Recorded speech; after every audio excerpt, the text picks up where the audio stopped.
Boa tarde a todos, então boas-vindas. Meu nome é Marina Saraiva, nós estamos transmitindo hoje ao vivo aqui da sede da Fundação Oswaldo Cruz, no Rio de Janeiro. Essa é uma ação de esclarecimento da Fiocruz sobre temas em febre amarela. É papel da Fundação, a serviço da população brasileira, atuar, além de nas áreas de especialidade em saúde pública, atuar também na comunicação, na interface com a sociedade para a informação qualificada sobre o tema. E é por isso que hoje nós temos aqui o nosso time de especialistas, a quem eu já agradeço pela participação. São eles o Dr. Rivaldo Venâncio, que é médico, coordenador de Vigilância em Saúde e Laboratório de Referência da Fiocruz, Dr. Ricardo Lourenço, entomologista, especialista em insetos, veterinário e chefe do Laboratório de Mosquitos Transmissores Gematozoários do Instituto Oswaldo Cruz, e o Dr. André Siqueira, que é médico infectologista do Instituto Nacional de Infectologia Evandro Chagas, da Fiocruz. Bom, muito obrigada, então, aos três pela presença. E como vai ser a nossa dinâmica hoje? A gente tem aqui uma série de questões frequentes que a gente tem recebido nos últimos dias nos diversos canais de comunicação da Fiocruz. Hoje também, durante a transmissão, receberemos perguntas dos internautas, quem estiver nos assistindo via Facebook, e receberemos ainda as perguntas formuladas por quem está presente aqui hoje no auditório. Gostaria também de agradecer a presença de vocês. As perguntas de quem está aqui serão feitas por escrito. Temos os formulários, as canetas disponíveis também, então basta escrever a pergunta, entregar para a nossa equipe de apoio que está circulando pelo auditório e vai trazer as perguntas aqui para a nossa mesa de apoio. Então, para começar, a gente traz algumas questões que a gente tem recebido com frequência, começando com um tema fundamental que é a vacinação. É um assunto sobre o qual nós temos ainda muitas dúvidas. Hoje, 25 de janeiro, nós temos o início da oferta de doses fracionadas de vacina nos postos de saúde dos estados de São Paulo e do Rio de Janeiro. A partir de fevereiro, essa oferta passa a acontecer também no estado da Bahia. Eu queria, então, começar com o Dr. Rivaldo. Quais são as principais informações sobre a vacina, doutor? Boa tarde, Marina. Boa tarde, os internautas, todos e os que estão aqui presentes também. Em primeiro lugar, elogiar a iniciativa da Fundação Oswaldo Cruz, que está totalmente sintonizado com esse momento histórico que o Brasil como um todo vive, em especial os estados de São Paulo, Rio de Janeiro e Minas Gerais, em relação a esse surto de febre amarela silvestre. É sempre bom lembrar que a febre amarela, como todas as outras enfermidades cujos transmissores são mosquitos, são problemas de saúde pública. Agora, de longe, nós poderíamos acreditar a essa febre amarela silvestre como o principal problema de saúde coletiva do Brasil. Nunca é demais a gente esquecer, lembrar, que no Brasil nós temos as causas, chamadas causas externas, ou seja, a violência, como provavelmente o mais grave problema de saúde pública. São cerca de 150 mil mortes todos os anos por causas violentas, das quais aproximadamente 50 mil assassinatos. Então, nós temos que entender que a preocupação com a febre amarela chega no momento histórico, mas que a chegada da nossa preocupação com a febre amarela não vai substituir os outros problemas de saúde que já existiam. Eles continuarão existindo e, além deles, nós temos agora a febre amarela. Felizmente, a febre amarela tem uma vacina. E essa vacina, então, que é fabricada pela Fundação Oswaldo Cruz, salvo engano, a Fiocruz é responsável por algo como 80% aproximadamente da produção mundial da vacina da febre amarela. Então, nós temos uma vacina que já tem uma experiência desde o final da década de 30, que ela é fabricada aqui, que já salvou certamente milhares de vidas, e que é uma vacina confiável, embora existam alguns segmentos, felizmente, segmentos minoritários que resistem a fazer vacinas em seus familiares, não só a vacina da febre amarela, como outras vacinas. Longe de mim, longe de nós aqui está questionando essas posturas individuais. Apenas dizendo, a vacina salva vidas. No caso específico, nós temos, então, todo um calendário e umas regiões que são determinadas pelo Ministério da Saúde, com algumas atualizações anuais ou temporárias. Por exemplo, a região sudeste, boa parte da região sudeste, não era área de vacinação e recomendação para a vacina contra a febre amarela na rotina. Isso vem acontecendo nos últimos anos em decorrência da aproximação do caminhar desses casos de febre amarela silvestre que se aproxima dessa região. Mais recentemente, nós vimos regiões centrais, por exemplo, do estado de São Paulo e o nosso Rio de Janeiro aqui também. Então, a vacina ela é recomendada hoje numa parte razoável do território nacional, excluindo-se um pedaço do Nordeste, basicamente, e um pedaço do litoral de São Paulo. Está recomendada para todas as pessoas acima de 9 meses de idade.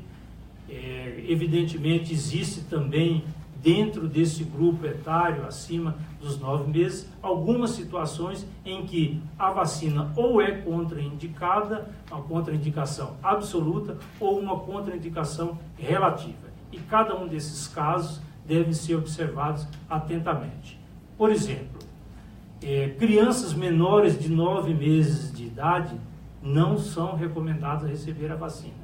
Acima de 6, entre 6 e 9 meses. No entanto, é sempre possível que haja algumas exceções em decorrência de uma avaliação risco-benefício. Ou seja, se está numa área em que naquele momento está ocorrendo a circulação do vírus ou não. Da mesma forma, as gestantes, de um modo geral, é contraindicada, não é recomendada a vacinação de gestantes. É possível, do ponto de vista teórico, que ocorra algumas exceções em decorrência dessa avaliação risco-benefício.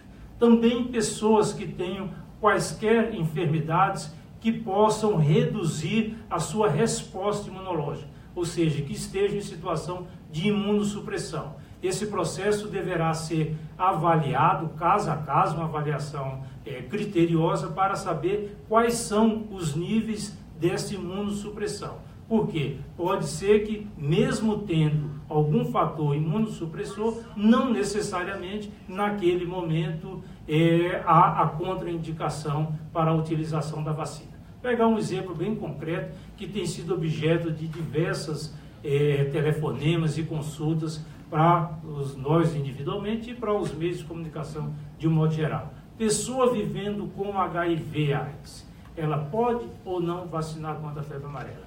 Se não estiver num processo de imunossupressão e, evidentemente, a partir de uma avaliação clínica, essa pessoa pode sim tomar vacina contra a febre amarela. O mesmo vale, como disse, para as gestantes. No caso da gestante, a avaliação é em relação ao custo-benefício. Pessoas que sejam portadores de doenças autoimunes ou que em uso de corticoides em baixíssimas doses. Essa avaliação também é uma avaliação clínica que pode se representar uma contraindicação definitiva ou temporária. E assim sucessivamente. Não sei se o André queria completar mais alguma coisa, de um modo geral que eu me lembro, são essas as circunstâncias. Quer completar? Então, as perguntas estão chegando para a nossa mesa organizadora, a gente vai ter oportunidade de falar novamente da vacina. Eu vou trazer agora algumas questões sobre o ciclo de transmissão da febre amarela. Para isso, nós contamos aqui com o Dr. Ricardo Lourenço. Dr. Ricardo, essa é uma doença com 2 ciclos possíveis, o ciclo silvestre e o ciclo urbano. Como é que isso funciona? A febre amarela que nós estamos vivendo agora é uma febre amarela de transmissão silvestre, portanto, ela depende de animais silvestres, sejam mosquitos ou vertebrados, que são os primatas não humanos, macacos, saguis, várias espécies, que amplificam o vírus, né? O outro ciclo, que é o ciclo urbano, é um ciclo que independe do ambiente silvestre totalmente. Não tem nem primatas não humanos como fonte de infecção ou amplificadores, e tem mosquitos urbanos, na verdade, como vetores. Então, quando existiu o ciclo da febre amarela urbana na América, nas Américas como um todo, ele tinha os humanos como fonte de infecção para os mosquitos, e os mosquitos como fonte de infecção para os humanos, ou seja, a transmissão é entre humanos, mosquitos, humanos, como acontece hoje com dengue, com zika, que também são outros flavivírus, são vírus da mesma família da febre amarela. E o chikungunya também, que é de outro grupo de vírus, mas que também é transmitido dessa forma, né? A fonte de infecção é o humano, então a coisa independe do ambiente silvestre. A febre amarela, o silvestre, não pode ser erradicada a sua transmissão entre macacos e mosquitos. E para humanos ela pode ser interrompida com a vacinação. Então você não adquire a infecção e se protege e evita também da febre amarela voltar a se urbanizar. Porque se você aumenta a proporção de população nas cidades que está vacinada, há um bloqueio da chegada do vírus no ambiente urbano, né? A febre amarela é uma infecção viral que é de origem africana, como o Zika também, chikungunya também, parte dos vírus dengue, que chegou aqui há muitos anos, talvez há 300, 400 anos atrás. Estudos de biologia molecular do vírus mostram isso.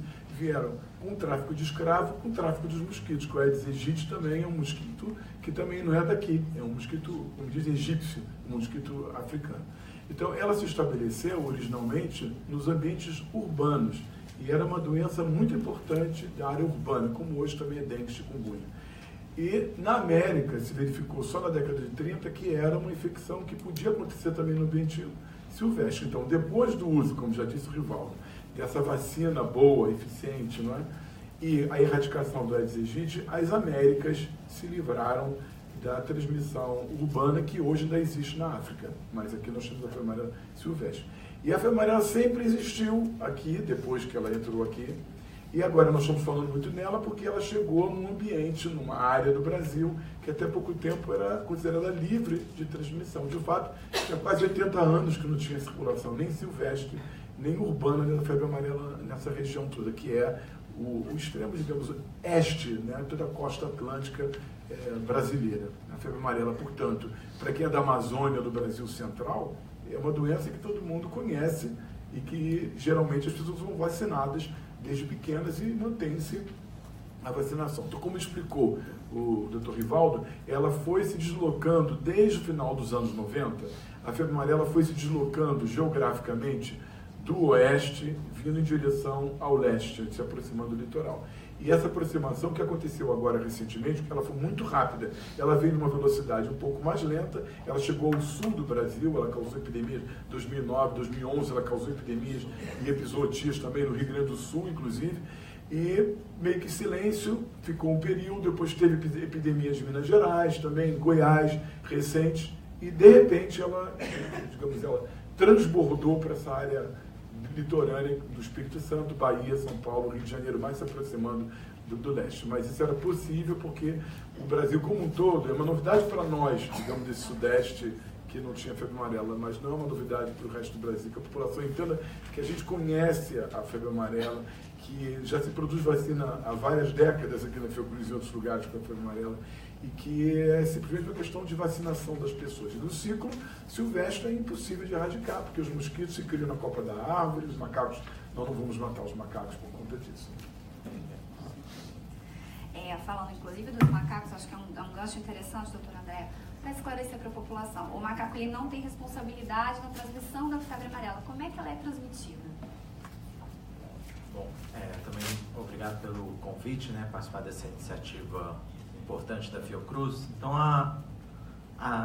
acho que é importante frisar isso, então o Ricardo pode reforçar um pouco mais, além que o macaco não transmite a febre amarela para o humano, né? A transmissão é pelo mosquito, né? O macaco, os primatas, né, eles sofrem da febre amarela, tanto quanto a gente, podem adoecer e falecer por causa disso, e eles têm uma função prática para a gente na questão da vigilância em saúde, porque a partir do momento que se detecta o movimento dos macacos e se detecta macacos adoecendo ou falecendo, presumivelmente ou confirmadamente por febre amarela, isso liga um alerta para as autoridades tomarem as medidas necessárias. Então, uma vez detectada uma epizotia, como é chamada a morte de macacos na natureza, a gente pode atuar fazendo a vacinação, avaliando se a população daquela região está ou não protegida, de forma mais efetiva. Então é muito triste, né, a gente ver esses relatos que têm aumentado de macacos sendo mortos, envenenados ou tiro ou pedrada, né, porque a transmissão da febre amarela, muito pelo contrário, esses desequilíbrios podem inclusive levar a outras consequências que a gente desconhece. Ricardo, quer complementar um pouco? Muito bem. Bom, doutor André, ainda falando um pouquinho o que acontece quando o vírus da febre amarela entra no organismo humano? Como é que é a jornada do vírus no organismo do paciente? Então, a partir da picada do mosquito infectado, ele transmite o vírus pela saliva. Esse vírus vai entrar no organismo, vai entrar na circulação por meio das células, ele acaba invadindo as células de defesa e com isso ele consegue se distribuir pelo organismo e vai afetar alguns órgãos em maior ou menor intensidade, dependendo da gravidade da infecção, gerando as suas consequências, né? Então, o que a gente vê pode variar de uma infecção que a gente fala em assintomática, que é uma infecção sem grandes consequências clínicas, né? A pessoa muitas vezes não vai ficar sabendo que foi infectada. Isso a gente vê em outras infecções virais também, como dengue, zika, chikungunya, né? Mas o comum é ela causar febre, sintomas gerais de dor no corpo, dor de cabeça, e o que preocupa a gente são as consequências mais graves de acometer o fígado de forma mais intensa, né? Levando à insuficiência do fígado, insuficiência dos rins, muitas vezes pode...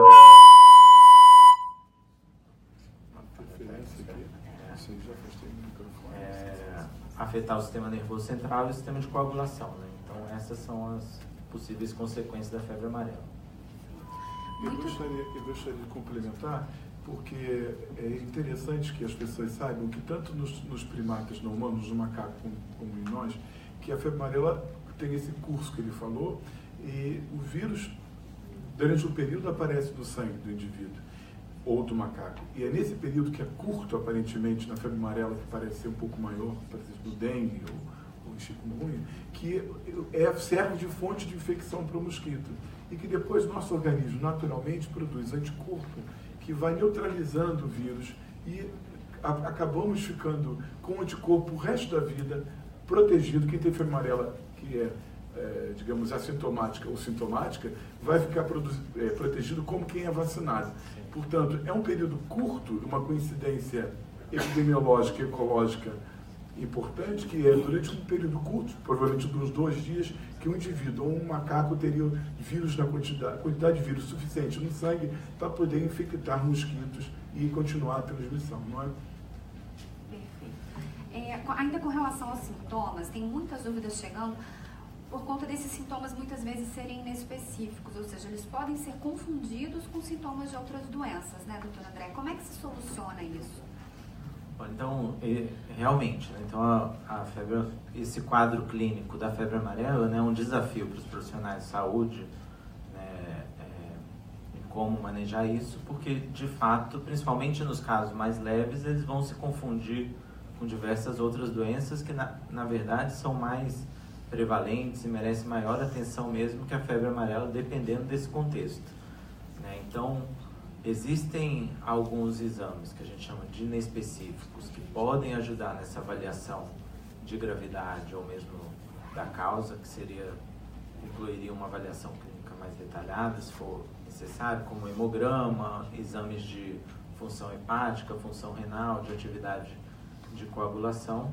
E existem os exames específicos para definir se a febre amarela realmente é a causa daquele quadro clínico ou não, né? Então, esses exames vão ser tanto exames diretos, né, de detecção do vírus no sangue, nas amostras clínicas do paciente, ou a sorologia, que vai ajudar a gente apenas se o indivíduo nunca foi vacinado, né? Porque é o mesmo teste que detecta anticorpos contra a vacina, esses são os mesmos anticorpos produzidos se a pessoa foi infectada naturalmente, né? Então, o que a gente acaba tendo como abordagem é estando numa área de transmissão, a pessoa vindo de uma área de transmissão até 14 dias tendo tido essa exposição, ela pode ser um caso suspeito de febre amarela se ela apresenta uma combinação de sintomas que inclui febre,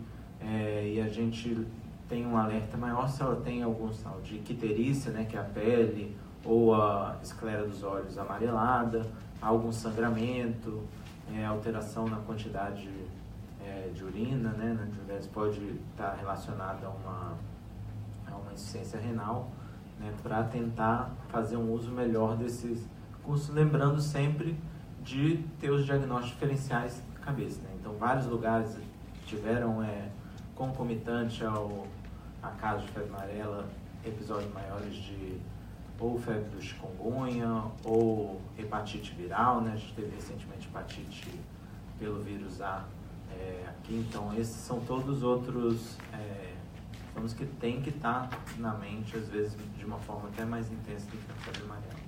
Certo, então fica aqui também um alerta para a comunidade médica, né, sobre pacientes com esses sintomas. Doutor Rivaldo, nós temos aqui também uma pergunta sobre fracionamento de dose da vacina. Como é que funciona, então, a dose fracionada? O que muda? A dose fracionada é uma recomendação da Organização Mundial de Saúde para momentos de um maior risco de ocorrência ou de elevação de número de casos. E, evidentemente, ela está acontecendo porque houve o acréscimo, a ampliação de uma área na qual a vacinação passa a ser recomendada que não existia antes. Casualmente, é a área mais populosa do país, né, do Brasil, está aqui. Então, há uma demanda muito grande por vacina e para enfrentar essa situação imediata, faz-se o fracionamento. O fracionamento ele é feito de que forma? Considerando que a constituição da vacina tem cerca de, na média, 10 a 12 vezes mais a potência mínima exigida pela Organização Mundial de Saúde. Então, no caso do Brasil, vai ser feito o fracionamento de 1:5, ou seja, uma dose é fracionada em 5 doses. Na prática, entre coletar e tal, vai dar 4 doses. Há sempre uma perda, por menor que seja, ela é possível essa perda. Ou seja, nós vamos multiplicar uma dose que anteriormente serviria para uma pessoa, agora para 4 pessoas. Lembrando que todos os estudos que foram feitos, que foram acompanhados pela Fundação Oswaldo Cruz, mais especificamente coordenados por uma das unidades da Fiocruz de Manguinhos e também com a participação de pesquisadores da Escola Nacional de Saúde Pública, da Fiocruz de Minas Gerais, esses resultados dos estudos apontam que há uma potência, uma eficácia dessa vacina por pelo menos 9 anos. Por que 9 anos? Essa vacina fracionada. Porque é o período em que o estudo foi desenvolvido. Ele ainda está em curso, ele começou há 9 anos. Tem algumas pequenas variações nesses anticorpos, mas essencialmente é uma ferramenta segura e eficaz. Lembrando também que há algumas situações nas quais este fracionamento, a dose fracionada, não é recomendada. Por quê? Porque não houve estudos com determinados grupos populacionais. Por exemplo, crianças menores de 2 anos de idade, de 9 meses a 2 anos de idade, não houve estudos com a dose fracionada. Há também aquele conjunto de pessoas que querem viajar para alguns países nos quais é exigido o certificado internacional de vacinação contra a febre amarela. Nesse caso, os países, é uma determinação local, têm exigido a dose padrão, a dose anteriormente utilizada e não a dose fracionada.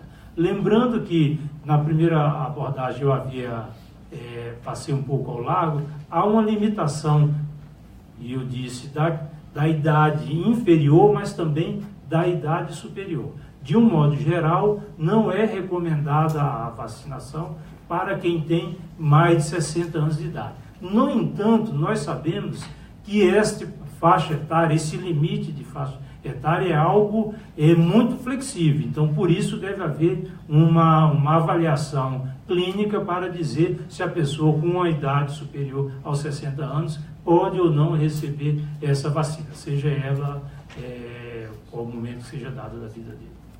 Okay? E para a gente esclarecer, quer complementar? André, por favor. Pode complementar, por favor. Acho que perfeito o que o Rivaldo colocou. Lembrando que essa estratégia de dose fracionada já foi usada em outras 2 situações de epidemia, né, no Congo e em Angola, com uma boa taxa de sucesso em acabar com a epidemia naqueles países. Eu queria só complementar, porque quando o Rivaldo explicou que a vacina fracionada, não temos dados ainda como funcionaria a vacina, a eficácia dela em crianças, digamos, menores de 2 anos.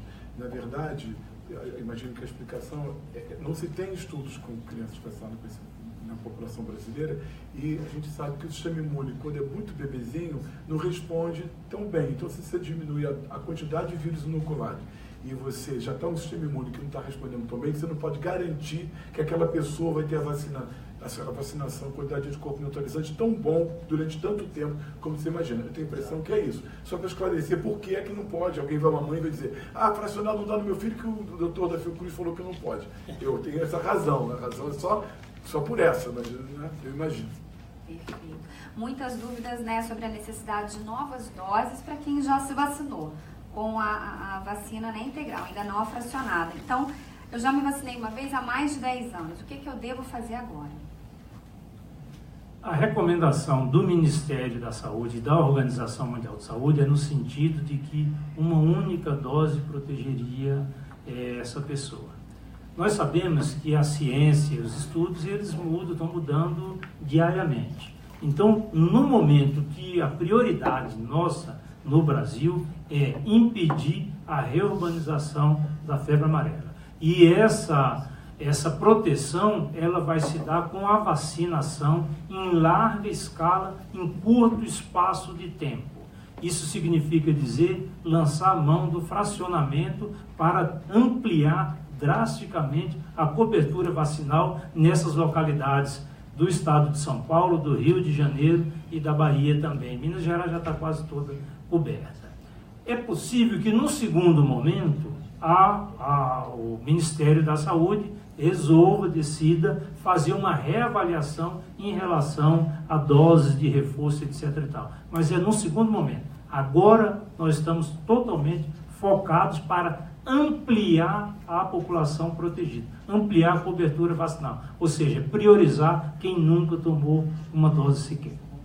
Eu gostaria de complementar falando que isso só vai ser possível com estudos mais à frente. Como é que vai ser feito? Vão fazer estudos com populações que foram vacinadas, coletar amostras de pessoas voluntárias que foram vacinadas com a vacina uma vez só, com 2 vezes, ou com a vacina fracionada, e fazer estudos de quantidade de anticorpos neutralizantes que ela tem para a febre amarela. Portanto, a resposta agora é a recomendação do Ministério da Saúde e da Organização Mundial da Saúde é tentar otimizar as doses que se tem para vacinar as pessoas que estão em risco nas áreas rurais e silvestres e evitar a urbanização da febre amarela. Não é? O risco é muito importante.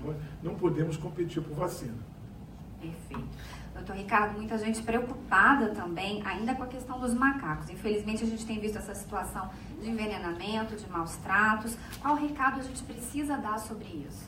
Acho que o doutor André já explicou a situação, né? Os macacos, eles são os macacos do Novo Mundo, né? Eles sofrem com a febre amarela. Como a febre amarela já existia há muito tempo na África, por exemplo, os macacos lá sofrem pouco. Coevoluíram mosquitos, macacos e vírus. Os daqui, algumas espécies daqui, são muito sensíveis, por exemplo, como os bugios. Então, eles sofrem com a doença, eles servem como sentinela, como o André já disse. Quando os macacos aparecem mortos ou doentes, é um aviso numa fazenda ou numa área qualquer que pode estar acontecendo febre amarela, nem sempre é, tem outras causas também. Então, os macacos são levados para os centros de controle de zoonoses dos municípios, que são encaminhados para os laboratórios de referência e são examinados por 2 exames principais, um método molecular e um método histopatológico, que examina fígado, por exemplo, dos macacos, para encontrar sinais de uma infecção por febre amarela. E, portanto, os macacos são importantes, não são nossos inimigos, eles são nossos sentinelas. Além disso, até dei uma declaração sobre isso, a máquina, entre aspas, todo o sistema que vai examinar os macacos, as amostras de macacos, são as mesmas máquinas, o mesmo sistema nos estados, nos laboratórios de referência, que examinam dos humanos e que examinam os macacos de fato que morreram de febre amarela. Então, se as pessoas começam a matar os macacos, envenenando os macacos, ou por questões de agressividade dos macacos, vai acumular um número enorme de macacos para ser examinados de um momento ao outro, no meio de uma epidemia onde os laboratórios precisam examinar as amostras humanas com urgências, né, os sistemas são os mesmos, e também examinar os macacos de fato que morreram de febre amarela, por morte natural por febre amarela. né? E o terceiro ponto é que quando acontece uma morte de macaco, o local, a prefeitura local, o Estado, envia grupos para estudar o que aconteceu, para procurar se naquele lugar, de fato, tem condição de transmissão de febre amarela. Nós já fomos para lugares onde não tem condição de transmissão, que morreram animais, porque chegamos lá, não tem uma floresta suficiente para poder manter um ciclo de transmissão, que mantenha o criador dos hemagogos, que são os mosquitos silvestres. Então, se não tem hemagogos, nem o tonsabete, que são os mosquitos, que transmitem a febre amarela silvestre, não tem como aquele macaco ter morrido naquele lugar por febre amarela silvestre. Então, desvia toda a atenção da vigilância para estar indo para o lugar procurar mosquitos transmissores, procurar outros macacos naquela área, capturar, que não é simples fazer, para poder ver se os animais ali têm anticorpos já contra a febre amarela, se ela circulou por ali. Então, tem pelo menos 3 ou 4 grandes razões para ninguém matar macaco, envenenar macaco, que eles são um aliado e não um inimigo. Vai desestabilizar o sistema de diagnóstico e todo o sistema de vigilância. Tá certo. Doutora Andréa, é verdade que a febre amarela é uma doença com letalidade alta? Sim, acho que se a gente comparar ela com outras doenças mais comuns, a gente sabe que as pessoas infectadas que desenvolvem um quadro grave, a letalidade estimada é entre 20% a 60%. Né? Então, isso é considerado alto. As estimativas que a gente tem dos dados oficiais, a gente percebe que o número de mortes é o que salta mais aos olhos, chama mais atenção, mas também porque existe uma tendência dos casos graves serem os reportados, né? Mas independente se a gente fosse contar com a possibilidade de pessoas não com quadros assintomáticos, oligossintomáticos entrarem na equação, a gente vê que o número de mortes é expressivo, né? Mesmo comparando com epidemias grandes que a gente tem de dengue ou de outras doenças, e isso é devido a diversos fatores, né? A gente pode falar da virulência do vírus mesmo, da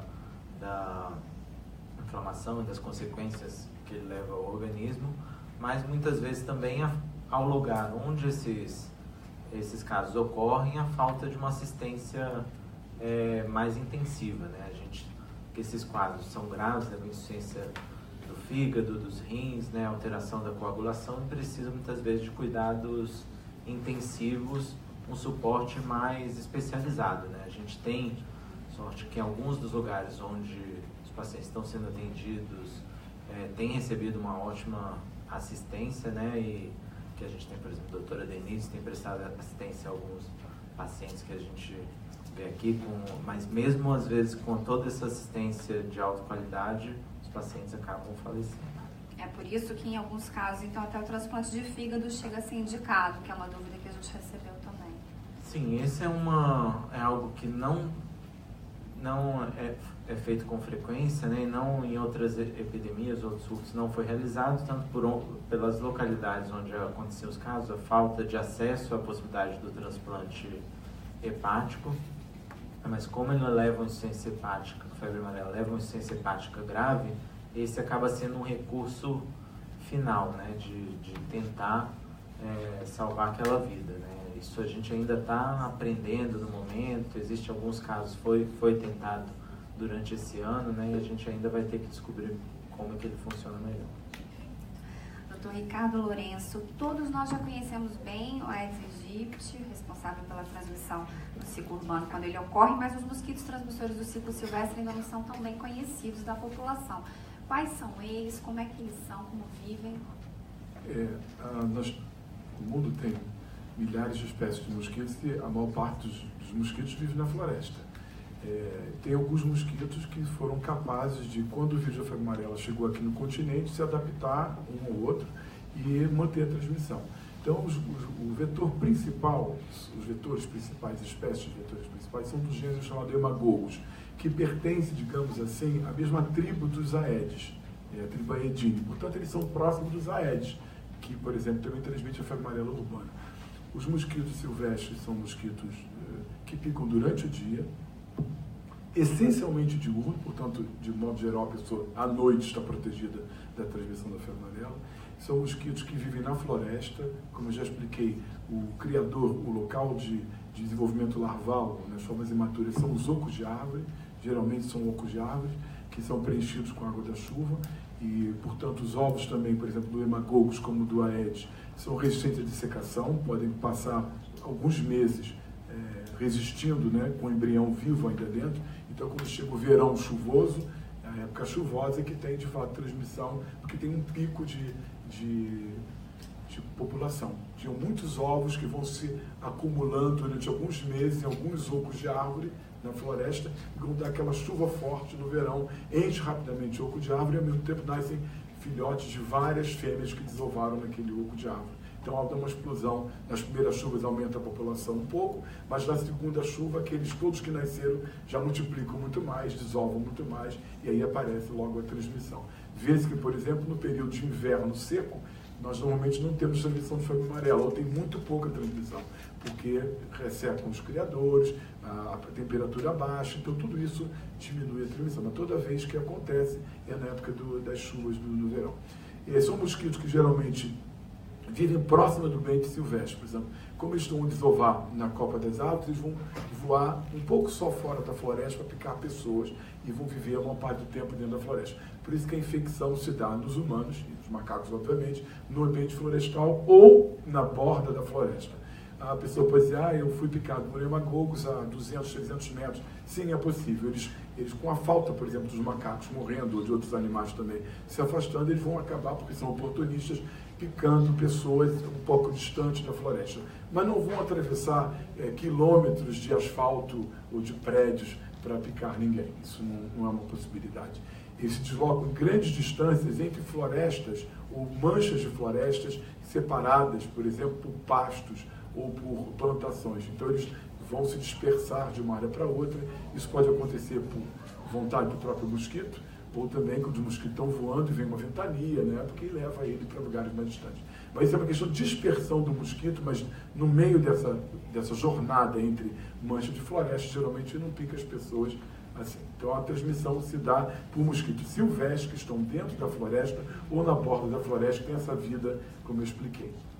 Perfeito. E se a gente não consegue controlar, então, esse ciclo de vida dos mosquitos silvestres, no caso do Aedes aegypti, a gente tem uma função importante, né, enquanto sociedade. Eu queria lembrar, então, eliminando o mosquito Aedes aegypti, a gente tem tudo a ganhar, certo? Exato. No caso da febre amarela, como tem uma vacina muito eficiente e eficaz, nós podemos nos prevenir disso, diminuindo a possibilidade de trazer alguém infectado que não tenha anticorpo para a cidade, onde pode ter um número elevado de Aedes aegypti naquele local.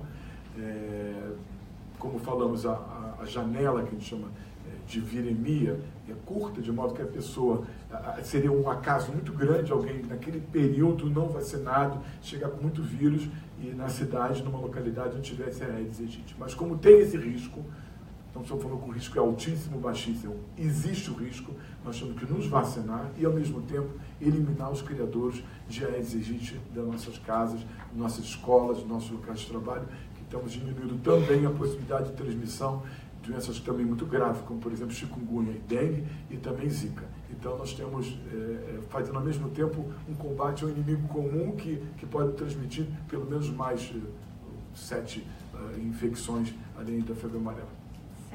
Lembrando ainda, né, doutor Ricardo, a campanha dos 10 minutos contra o AIDS, que foi desenvolvida. É uma campanha desenvolvida na Fiocruz, que o governo do estado, os municípios têm adotado. A pessoa, se pelo menos uma vez na semana a pessoa cuidar da sua casa, no sentido de procurar sem água parada e eliminar esse criadouro, faz com que esse mosquito não consiga se reproduzir, porque o ciclo de vida na forma imatura que dá na água, na água parada, dura esse período. Então, se você faz uma vez por semana, você interrompe a possibilidade de nascer os mosquitos adultos, de emergirem da água, que esse é que vão transmitir a infecção, seja a zika, qual for, não é?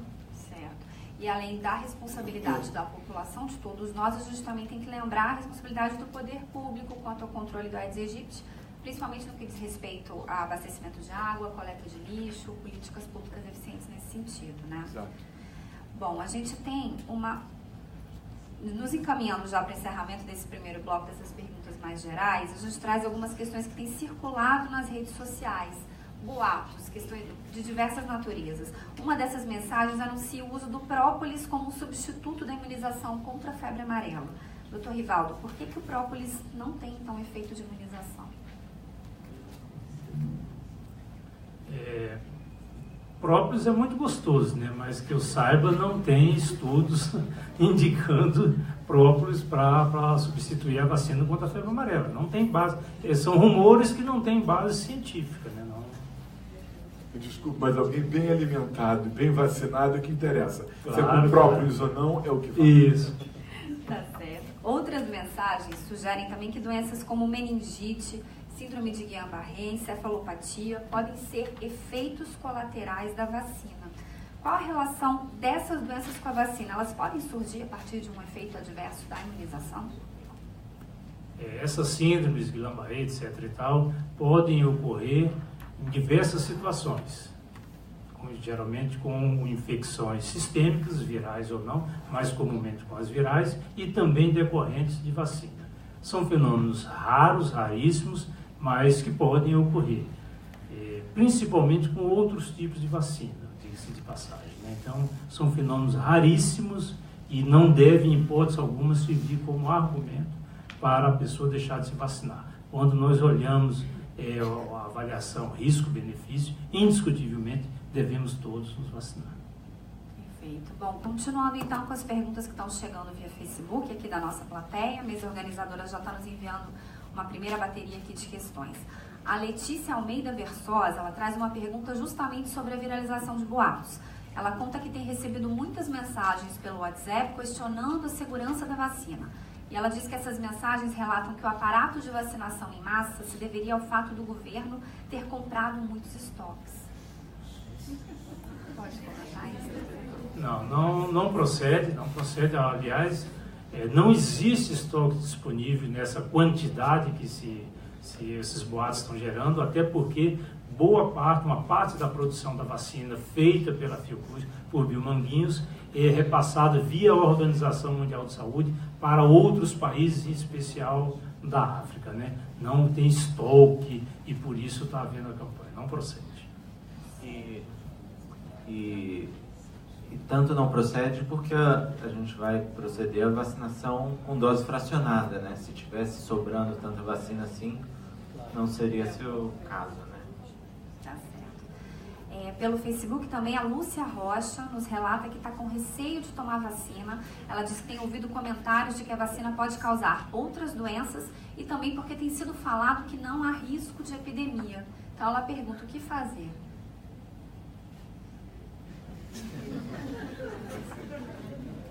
Veja bem, depende muito da localidade onde a Lúcia vive. Ela pode viver numa localidade que não esteja em risco ou que não esteja ocorrendo a circulação do vírus nesse momento, seja pela presença de macacos adoecendo ou pessoas com suspeita clínica da doença.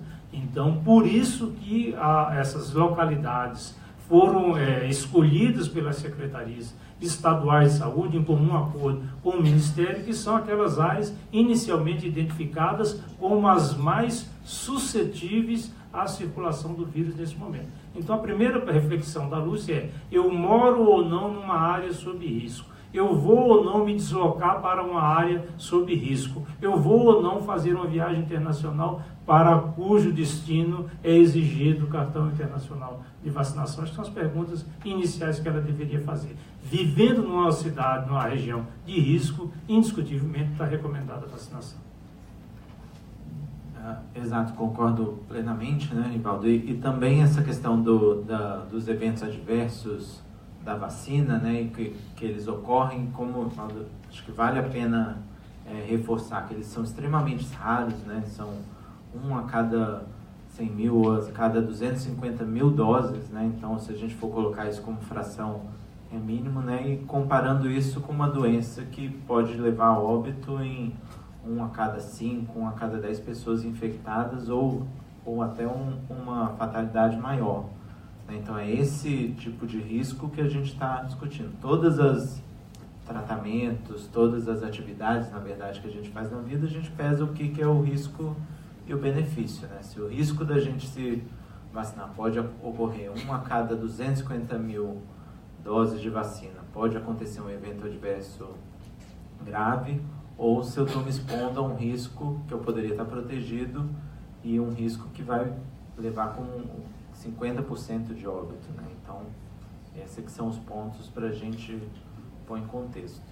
Perfeito, doutor André. Realmente nós temos muitas perguntas chegando sobre reações e possíveis efeitos colaterais. Em qual prazo, então, após a vacinação, essas reações podem surgir? E caso surjam, o que a pessoa deve fazer? Bom, então, geralmente os eventos adversos da vacina da febre amarela podem ser desde os eventos que a gente já conhece em outras vacinas, né? Só o incômodo, uma moleza, uma febre baixa, né? Então isso acontece geralmente nos 2 primeiros dias, né? E outros eventos mais graves podem acontecer até geralmente no máximo em 10 dias, né? 10 a 14 dias, vamos dizer assim. Mas isso é extremamente raro, acho que tem que ser... Pensando em alguma consequência da vacina, ela deve procurar um serviço de saúde e ser avaliada para descartar qualquer uma dessas possibilidades. Lembrando que o mais provável é que seja uma outra causa que não mesmo o evento adverso. Mas o sistema de vigilância de eventos adversos de vacina, ainda todas as manifestações que acontecem nesse período, elas acabam sendo notificadas, são investigadas para avaliar se realmente se devem à vacina. Só complementar que numa localidade que a pessoa tomou vacina, mas ela também mora na área rural ou silvestre, e ela não sabe se aquele evento que ela está tendo é da vacina ou se é que ela pegou uma infecção. Porque a vacina é feita num dia e se espera que em cerca de 10 dias a pessoa está totalmente imunizada. Portanto, aí se ela for picada por um mosquito infectado, ela não mais vai desenvolver doença porque ela já está imunizada pela vacina. Mas não antes disso. Então o indivíduo tomou uma vacina hoje, porque amanhã ele vai andar dentro da floresta numa área que está cheia de macaco morrendo de febre amarela. Ele não está protegido. Portanto, ele tem que aguardar 10 dias para poder se deslocar. E se ele aparecer com efeito adverso, foi a vacina que aconteceu. Ele foi antes, foi lá no 4º, 5º dia, ele abusou e foi. Tem isso como saber novamente. Quer dizer, por anticorpos não, mas pelo vírus. Porque você recolhe a amostra desse material e geneticamente consegue separar o vírus, que é um vírus da vacina, com o vírus que está circulando hoje. São vírus muito diferentes já. Esse vírus é modificado em laboratório, com passagem em animais, na década de 30, portanto ele é um vírus totalmente diferente, mas que produz em nós anticorpos que vão neutralizar igualmente o vírus que está circulando agora. Isso que é importante. Não é? Bom, também via Facebook, a Carla Hobbs, ela relata que o filho dela de 3 anos é alérgico a leite de vaca e tem uso frequente de alguns medicamentos antialérgicos. Então ela pergunta se a criança, se o filho dela pode ser vacinado. A alergia ao leite de vaca não é contraindicação para a vacinação com a febre amarela. E, bom, uma pessoa que não pode se vacinar, quem tem alergia ao ovo, alergia severa, não pode se vacinar, correto? Como é que ela pode se proteger em locais de risco, então? Qual é a recomendação? É uma situação difícil, né? A primeira e mais comum proteção é o uso de repelentes.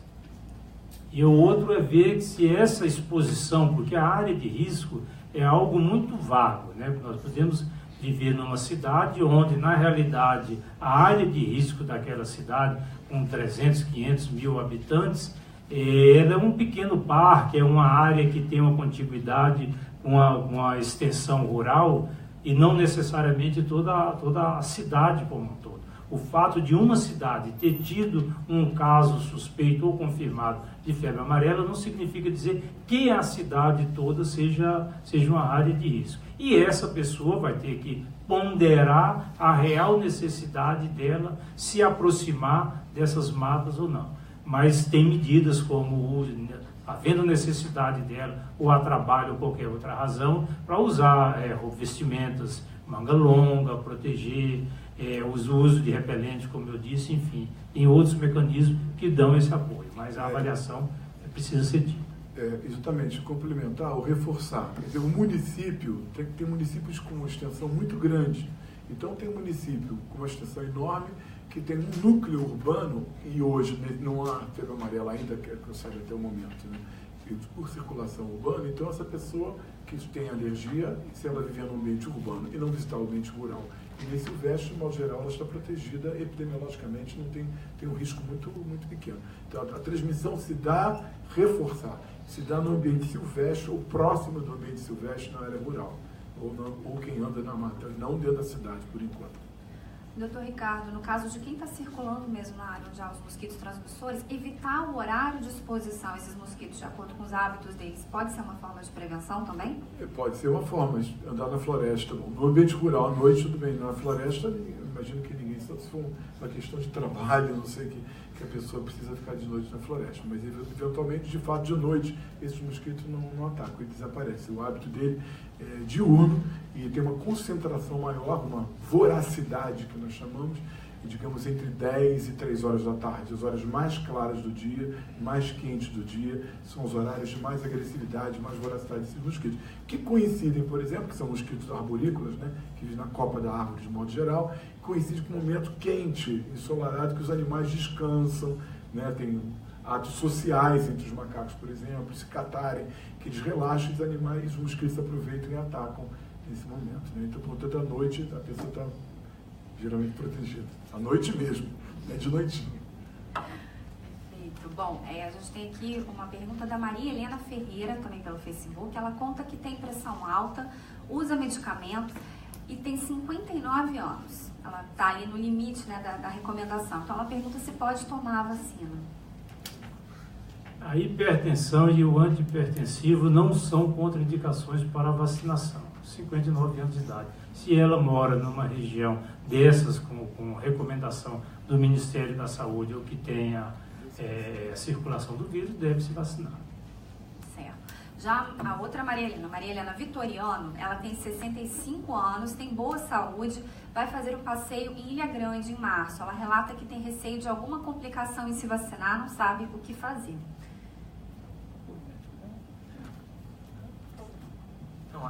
Com 65 anos, aí o que a gente tem recomendado bastante é procurar o médico dela e avaliar essa questão do risco e benefício, né? Acho que isso vai valer para várias questões que vão aparecer, né? Ou fora daquela faixa etária ou alguma condição clínica, que isso acaba pesando, como o Rivaldo colocou no início, né? Existem as contraindicações absolutas e as relativas é o que entra na jogada, é a gente fazer essa avaliação de risco e benefício. Perfeito. Bom, vamos lá. A Tatiana Santiago, ela quer saber, depois de quanto tempo após a vacina a mulher pode engravidar? A vacina é contraindicada para gestantes, a princípio. Fala que era do CDC, não? O que tem sido recomendado vai entre 15 e 30 dias, né? Que seria o período que a recomendação do CDC americano é de 15 dias, algumas recomendações nacionais falando em 30 dias para uma maior segurança, né? Depois desse período, isso também, tanto a questão de engravidar quanto de doação de sangue, também é considerado seguro. Tá certo. Bom, a gente tem a Edenilda Elias Vulcão Guedes. A dúvida dela é a seguinte: apesar de desde 1942 não haver a transmissão da febre amarela através do mosquito Aedes aegypti, qual a garantia de continuar sem essa possível transmissão? Já falou um pouco sobre isso, né, doutor Ricardo? Mas acho que não custa como toda hora tem gente que entra, né? Isso. A transmissão urbana nas Américas, né, a gente diminuiu. Teve um caso de transmissão urbana na década de 50, acho que em Trinidad, e depois disso houve uma campanha continental de erradicação do Aedes aegypti. Infelizmente, alguns países não fizeram, digamos, o seu trabalho. O continente podia estar totalmente erradicado.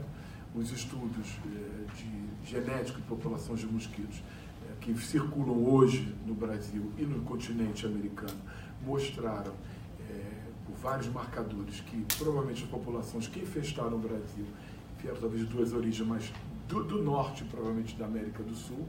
Venezuela, por exemplo, não erradicou, Guiana não erradicou, Cuba não erradicou, Estados Unidos não erradicou. Então, acabou que o mosquito novamente veio para os países onde tem condição de transmissão dessas viroses, como febre amarela. A reinvasão do Brasil e outros países aconteceu provavelmente na década de 70, teve países mais tarde, como o Peru, por exemplo, já foi na década de 90, mas foi paulatino. Então, a gente teve um mosquito que veio um dia da África, algumas vezes da África no período do tráfico de escravos, se espalhou no continente. Houve essa campanha de erradicação começada nos anos 30, mas que acabou, o Brasil foi declarado erradicado a Aedes aegypti em 1955, e alguns outros países. Enfim, na década de 70 a gente tinha um quadro muito bom, praticamente a América inteira sem o Aedes aegypti. Então, já naquela época se ficava pensando por que não tem reurbanização se o ciclo continua acontecendo no ambiente silvestre. Bom, primeiro não havia porque tinha muita gente vacinada, inclusive onde a gente mora hoje, no Sudeste, e também porque tinha a ausência do transmissor urbano, que é o Aedes aegypti. Então, só que com a reinvasão do Aedes aegypti, a pergunta voltou. Bom, então agora vai voltar a ter febre amarela. Por enquanto não aconteceu, temos 2 casos não no país, no Brasil, mas na Bolívia e outro no Paraguai, de reurbanização. Mas rapidamente é feito um bloqueio, né, com vacinação, né, rápida nas pessoas e bloqueio da transmissão, que é o que se faz também aqui. Né, os municípios fazem isso, o Estado faz isso, descobre-se um caso humano numa localidade, o município vai, faz uma ação de bloqueio, que é procurar os focos de Aedes aegypti, borrifar quando pode, quando aquela área é uma área que ainda tem mosquitos suscetíveis aos inseticidas disponíveis. Então, se faz esse bloqueio para evitar. Mas, enfim, evitar a urbanização é combater o mosquito Aedes aegypti na sua casa e se vacinar sem desespero, para quem mora numa área totalmente urbana, para evitar a transmissão. Né? Só um detalhe, né?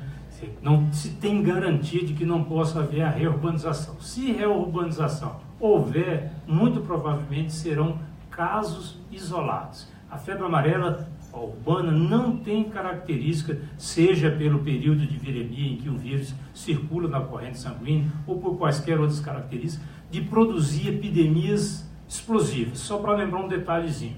Em 1929 para 1930, aqui no Rio de Janeiro, houve uma epidemia de febre amarela urbana. Naquela época, eu sempre cito, foi quando o Noel Rosa fez uma das primeiras músicas dele, né, que ele dizia nos versos, nessa cidade todo mundo se acautela, com medo da febre amarela que não cansa de matar. E a dona Chica, que anda atrás de mau conselho, pinta o corpo de vermelho para a amarela não pegar. Então, são versos do Noel Rosa, ali de 1929, 1930.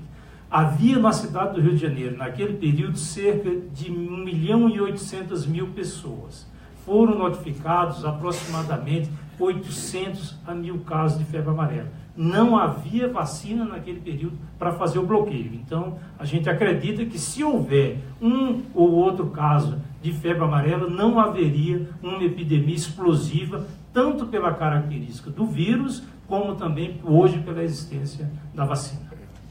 E acho que assim, um outro atestado da eficácia da vacina, que demonstra como a vacina impede esse risco de urbanização, é a gente observar que regiões onde são consideradas endêmicas de transmissão, né, como a região norte, região centro-oeste, várias das cidades têm uma densidade de Aedes aegypti alta, né, que já enfrentaram epidemias de dengue e de outras doenças transmitidas pelo Aedes, não apresentam febre amarela urbana nesse período que foi comentado, porque a cobertura vacinal nessa população é alta, né? Então isso acaba sendo um fator, além do combate ao Aedes aegypti, que bloqueia a urbanização, né? E lembrando que a vacinação é feita em crianças rotineiramente, na população toda dessas áreas, e a gente não fica ouvindo um alarme tão grande em relação a eventos adversos como a gente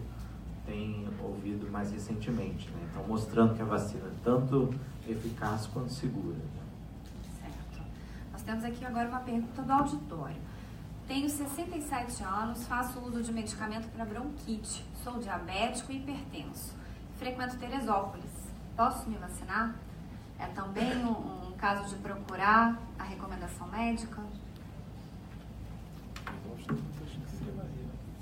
Isso depende muito do que está tomando, né? Qual que é a medicação, do nível, tempo, dose, isso entra como um fator, né? Uma avaliação clínica do médico que conheça em mais detalhe para avaliar essa questão da exposição que que tem tido, né, o que vai ter e o risco da vacina em si. Nós temos um bloco de dúvidas agora aqui sobre hepatite. A Ana Dalva, que tem 65 anos, ela é portadora do vírus da hepatite C crônica. Ela conta que não usa medicação, pergunta se pode se vacinar. Temos o Adilson Brandão, que nos pergunta se quem tem hepatite B pode tomar a vacina. E a Bianca Couto perguntando se quem teve hepatite A pode tomar a vacina. Vou começar pela última, né? Em relação à hepatite A, é a mais fácil da gente responder, porque a hepatite A é uma doença autolimitada, né, que não cronifica o fígado. Então a pessoa, depois de se recuperado da infecção aguda, a gente espera que o fígado volte ao normal, então não teria nenhuma contraindicação. Em relação a outros casos de doença hepática, né, a gente tende a avaliar também individualmente, mas não são contraindicações absolutas, são relativas, né? Se a pessoa tem uma hepatite B ou hepatite C sem descompensação do fígado, está na faixa etária onde existe a recomendação, numa área também de recomendação da vacina, então ela, em princípio, poderia tomar sim, né? Já que geralmente, quem sabe, faz um acompanhamento clínico, né? Não custa nada voltar a fazer essa avaliação, avaliar isso bem, né? Mas não é contraindicação absoluta. Tá certo. Bom, nós também temos várias perguntas. Se há problema em vacinação para quem está usando antibióticos naquele momento. É uma contraindicação? Não é contraindicação absoluta. A gente tende a avaliar, dar preferência a vacinar a pessoa depois que ela se recuperou de um quadro infeccioso, um quadro inflamatório agudo, mas não é uma contraindicação absoluta, não. Certo. Ainda sobre a vacina, a gente tem um grande número de dúvidas, né, sobre a vacina. A Tatiane Carvalho, ela relata que tomou a vacina da HPV no mesmo dia em que tomou a da febre amarela. Isso pode interferir na proteção, na ação de uma das vacinas?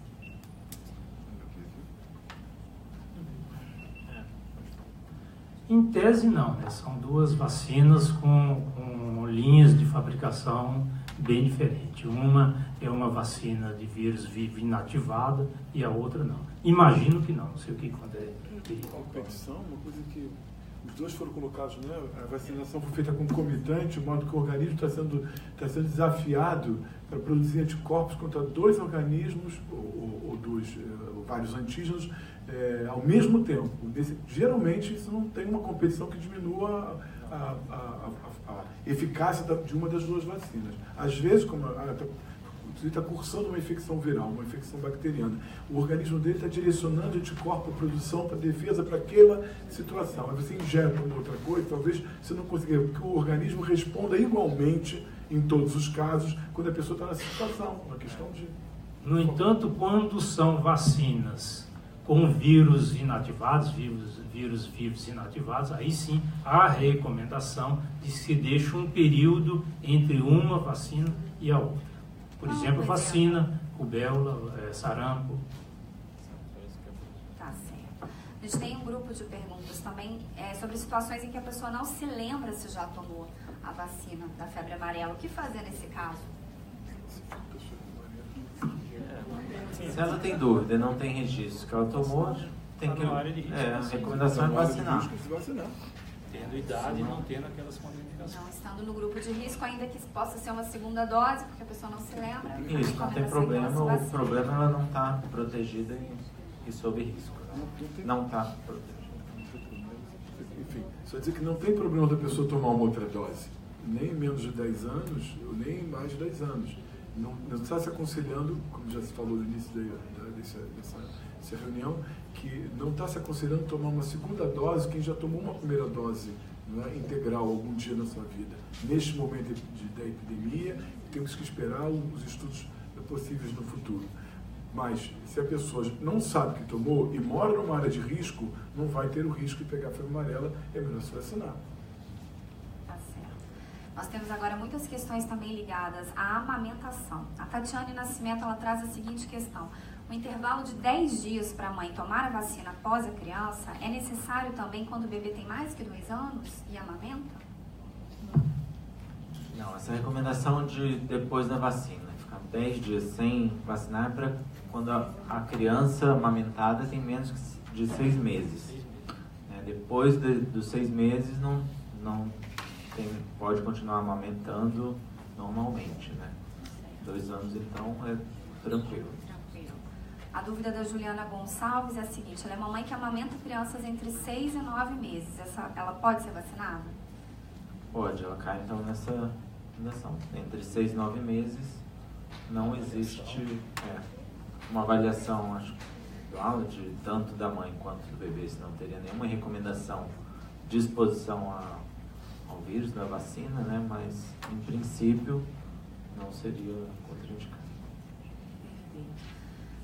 Com relação às reações, né? A Rita Valadão, ela pergunta se é normal ter sintomas como dores no corpo e febre após 3 dias da vacina. Sim, não é infrequente, né? Então é comum quem nunca tomou a vacina da febre amarela ter esses efeitos, né? Essa dor no corpo, mal-estar, mas é algo limitado, é algo de curta duração que não leva a nenhuma consequência mais grave. O Silvio Vale, ele pergunta se existe algum efeito adverso para um paciente que tomou a vacina contra a febre amarela fracionada e necessita tomar a vacina original por motivo de viagem ao exterior. Não, isso não é um problema, né? Claro que isso não vai ser uma na sequência da outra, vamos dizer, a gente... Ele menciona 2 meses de diferença. A recomendação são 30 dias, não é isso? 30 dias para não tomar uma nova dose, né? E não existe nenhum efeito adverso esperado, pelo contrário. Tá certo. Nós temos aqui também diversas perguntas sobre a síndrome de Hashimoto. As pessoas podem se vacinar nesse caso? Isso aí é uma avaliação, é uma doença autoimune, né? Então, uma doença do sistema de defesa tem alguma alteração que está reagindo contra o próprio organismo, né? Dependendo do tratamento, dependendo do comprometimento, tem outras condições associadas, o médico que acompanha, né, deve participar dessa decisão. Certo. No Facebook também a gente tem muitas perguntas sobre uma possível relação da situação atual da febre amarela com o desastre de Mariana, com o rompimento da barragem. O que nós podemos afirmar sobre isso? Não, ele foi passando esse microfone para mim. Evidentemente, não há nenhuma prova de que isso tenha uma relação e nem prova cabal de que não tem relação. Não tem nenhuma relação, porque durante muito tempo, assim como teve esses boatos, tudo assim, porque com aquilo mataram os peixes, mataram os sapos, e os peixes e os sapos não tem nada a ver com controlar os mosquitos, porque são mosquitos que criam dentro de buraco de árvore, onde o peixe não vai e nem o sapo vai, então não tem essa relação.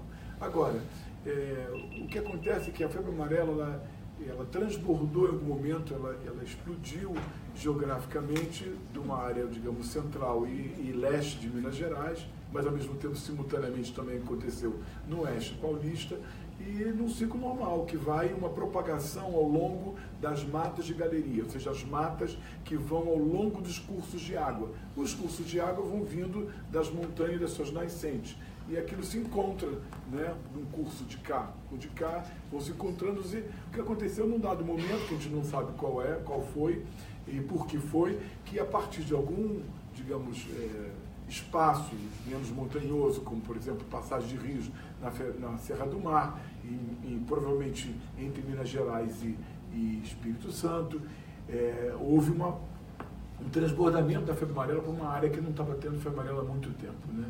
A Fiocruz tem uma grande coleção, por exemplo, de amostras de tecidos de pessoas que morreram de febre amarela ao longo do século passado. Então, o que tem dessa área do Espírito Santo aqui era uma área assim, endêmica de febre amarela silvestre no passado. Portanto, no passado já tinha acontecido esses mesmos episódios, né? Na década de 40, por exemplo, assim, de 30.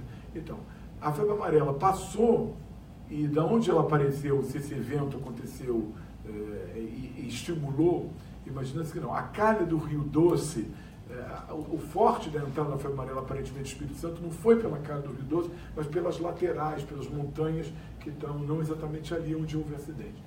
portanto, eu não associaria diretamente. Isso podia ter acontecido agora, como podia ter acontecido alguns anos antes. A febre amarela veio avançando para o leste, né? Ela estava lá dentro de Goiás, ela veio pegando pedaços de Minas Gerais já no ano 2000, 2002, ela avançou para 2005, 2008, ela veio avançando, entendeu? Agora, havia serras aqui e sistemas diferentes. Ela vinha avançando nas matas de galeria e no Cerrado. E aqui a Mata Atlântica, ela alcançou esse sistema muito rapidamente. Houve essa explosão porque os macacos que estão aqui não tinham anticorpos contra o vírus, e os mosquitos já estavam aí, né, há muito tempo. Lembrando que todos esses problemas complexos do ponto de vista de saúde pública e de saúde coletiva, normalmente têm origem multifatorial. Não é um único fator que pode determinar algo de uma magnitude como essa que nós estamos assistindo. Provavelmente tem outras questões ambientais, ao aumento da temperatura ambiente, e algumas pessoas que advogam isso, outros que falam em relação à ampliação da fronteira agrícola naquele oeste de Goiás, Maranhão, Tocantins, então largas plantações de grãos, o uso de agrotóxicos, etc. e tal, que teria mexido com aquele ecossistema. Seguramente é um comportamento do próprio vírus, dos seus vetores, das fontes alimentares desses mosquitos, provavelmente a conjunção de uma série de fatores que pode, cada um na sua medida, ter lá a sua contribuição. Mas seguramente Mariana não seria o único fator envolvido. Se assim o fosse, todo esse processo ocorreria após o acidente de Mariana, e não 200, 300 quilômetros antes, como a gente registrou também. Nós estamos já nos encaminhando para o encerramento dessa transmissão, mas nós temos também perguntas sobre o tempo necessário para o efeito de imunização da vacina. São 10 dias após a vacinação, correto? Exato. Então, perfeito. Nós tivemos aqui hoje uma oportunidade muito importante para tirar dúvidas sobre a febre amarela. Com certeza a gente queria agradecer a participação de vocês e abrir aqui o espaço para as considerações finais de cada um. Por favor, doutor Rivaldo. Agradecer a oportunidade dada pela Fundação Oswaldo Cruz, essa iniciativa, como disse no início, brilhante, né?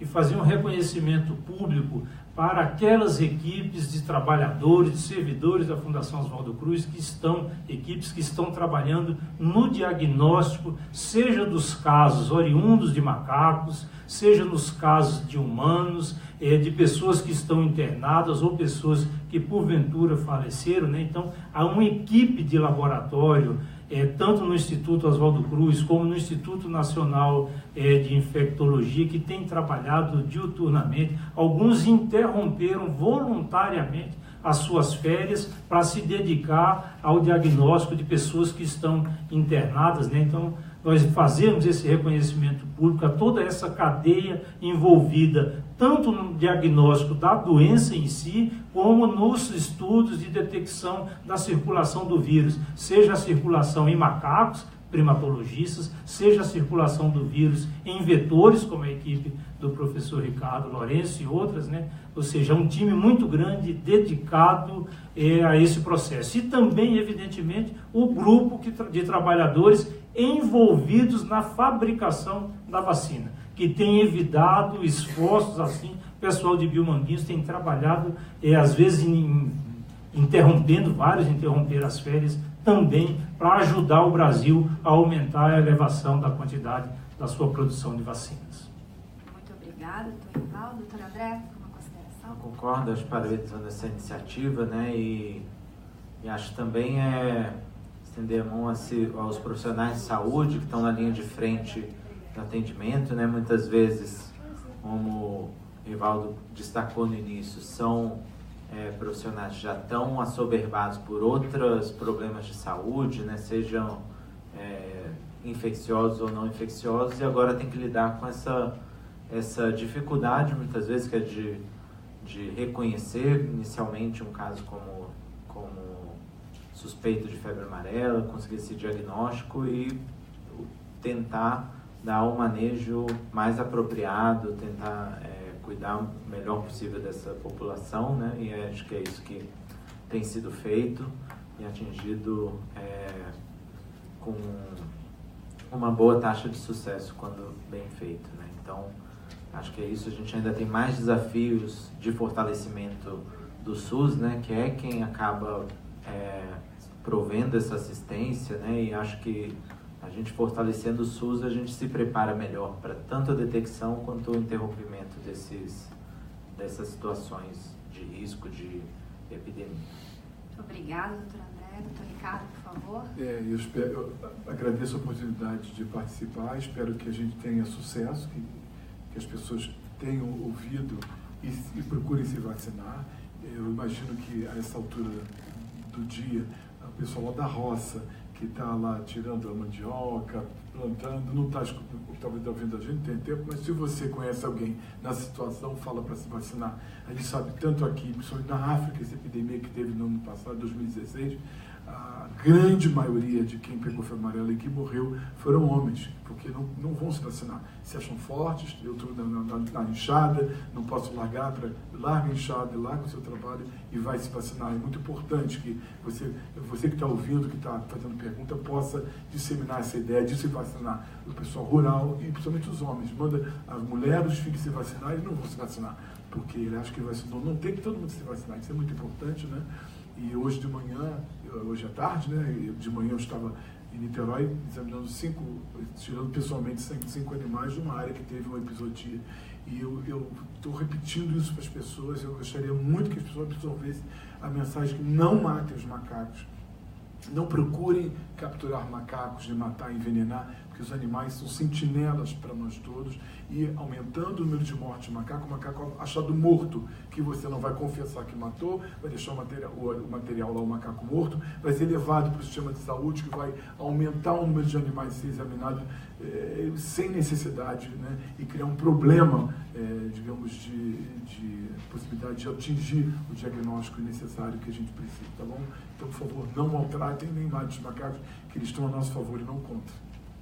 Muito obrigada, doutor Ricardo. Eu agradeço mais uma vez então aos nossos convidados, agradeço a todos que participaram via Facebook dessa transmissão e eu convido a continuar acompanhando as informações sobre febre amarela, que nós estamos disponibilizando no especial sobre febre amarela na agência Fiocruz de Notícias, o endereço que vocês podem ver aqui atrás. Muito obrigada, a gente encerra então por aqui essa transmissão, convido o público do auditório a permanecer, tem mais algumas perguntas que a gente vai continuar respondendo com os especialistas, então a quem está nos assistindo online, muito obrigada.